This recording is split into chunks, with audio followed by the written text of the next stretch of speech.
আসসালামু আলাইকুম। আগামী 26শে মে সকাল 6টা থেকে 12টার মধ্যে আঘাত আনতে পারে ঘূর্ণিঝড় রেমেল। ঘূর্ণিঝড় রেমেলের তাণ্ডব সবচেয়ে বেশি হয় বরিশালের বরগুনা এবং কক্সবাজার উপকূল অঞ্চলে।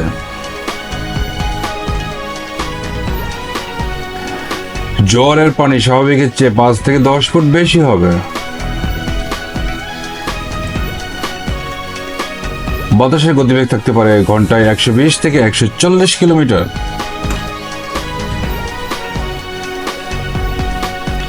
আবহাওয়াবিদদের মতে 24 থেকে 28শে মে ভারী বৃষ্টির সম্ভাবনা। এখন দেখবেন স্যাটেলাইট ইমেজ।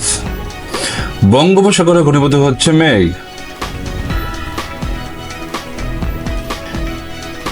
আজ এ পর্যন্তই, আল্লাহ হাফেজ।